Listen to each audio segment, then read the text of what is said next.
Hey there, Marina here.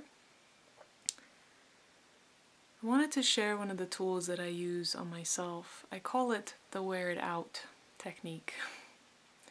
I've been using this and doing this, and it seems to be the one that most works for me when I actually sit down and really face something that I'm bumping up against or have discomfort with or just really triggered somehow, and finally just decide to face it.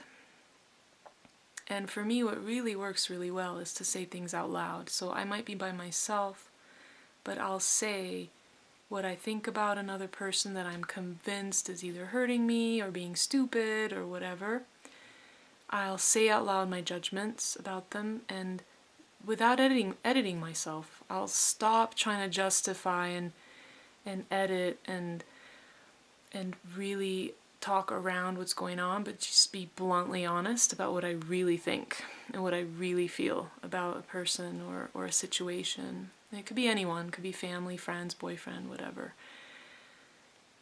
It's almost like I wedge myself in a corner and I don't want to go there. I feel bad for feeling these things, or I feel bad for even thinking these things.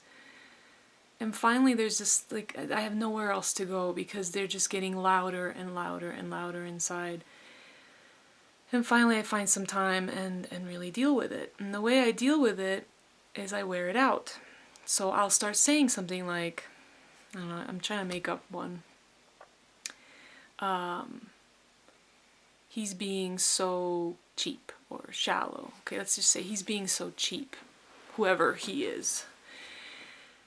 And there's just all this comes up about like, oh, I'm being judgmental, so that's also running, but it's like all that chatter, this is kind of noise, but what's underneath it is really this belief like that person's just being cheap, and it's really bugging me somehow. So I don't go into justification, I don't even go into shadow work, projection work, or anything. I just allow myself to have this thought, which is, he's so cheap, he's so cheap. And then I feel it, and I notice, I get quiet, and I notice where I feel that in my body, and let that be there. Let that be true.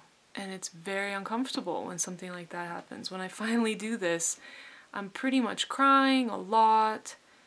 I'm really resisting. I just have these big waves of cries, and then I'll just say it again. He's so cheap.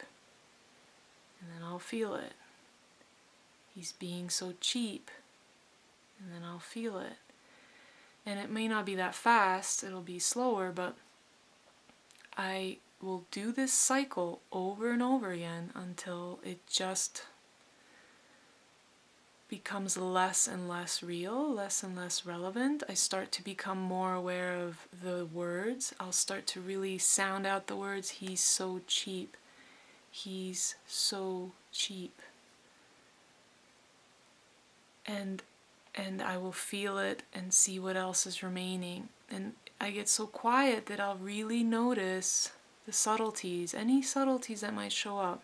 Now for me, it can be that simple sometimes. It's just words. I'll hear them, I'll sound them out, and then I'll feel strongly.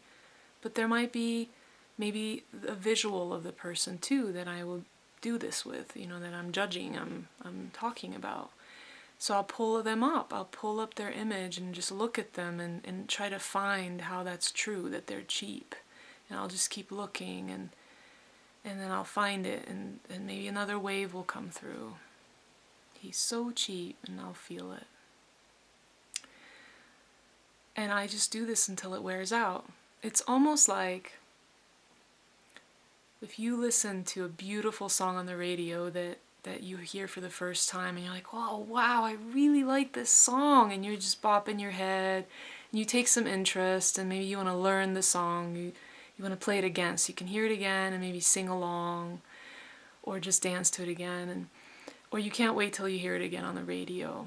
Maybe the next time you take note, like, oh, what's that song called, because I really like it. And then you may even look it up and buy it on iTunes, so you can listen to it. And you start listening to it maybe a few times a day, and you're bopping around, and pretty soon, maybe within 2 weeks or so, it's just kind of worn out. It's just the oomph of it, that first initial newness of it is just not there anymore, and then you find another song. So in a strange way, it's like the same thing, but with stuff that you don't like, that you wish you wouldn't think.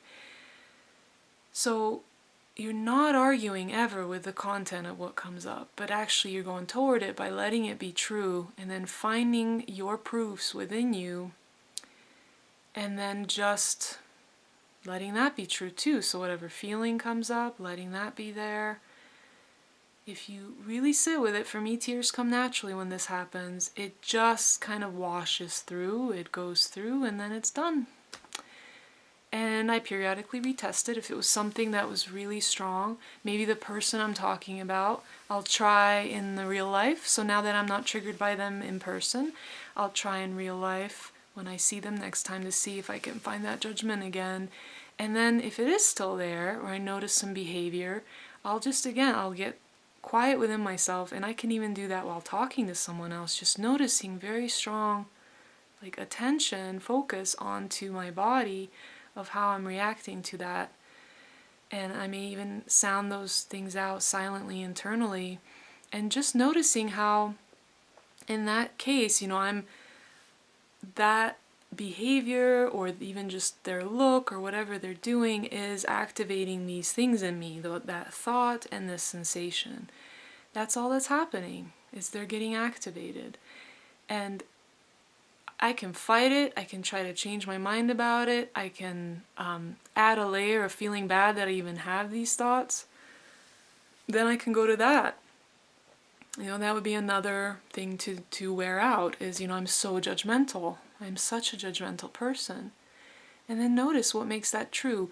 Let the words be your guiding post. So have the words written out, have them funnel down into any imagery. Pictures are worth 1,000 words. And then have that funnel down even more to what sensation that the picture is talking about. Because words are just words. They will never be the actual thing. A picture may seem closer and stronger resonance, more describing, more rich in experience. But actually, what is the picture describing? Most likely some kind of sensation going on too. So let words and pictures lead you down into your body. And once you have that feeling in your body, you don't really need the words and pictures anymore if you can stay with that feeling. Now, if you can't, then go ahead and bring up those pictures and words to re-trigger that feeling. So yeah, very simply, wear it out. And you can wear it out by just letting yourself have the judgment, or have the belief, or even about yourself, anything at all. Like, I am not good enough is a very good one. A lot of people have this one. Let that show you. Even I say it and I feel it here slightly. There's this just slight feeling with it. I'm not good enough. Those words led me to this feeling. Now I get to just experience it directly.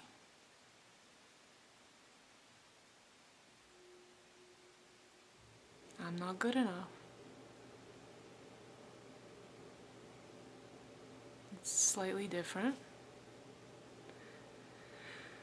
And so on. So I bring this up because just the other day I just had a huge thing I was working through, and I didn't plan on it. It just was it was time, because I was just, emotions were really strong and tears were coming really easily. So I just decided to finally find the words that match this feeling, and they were not pretty.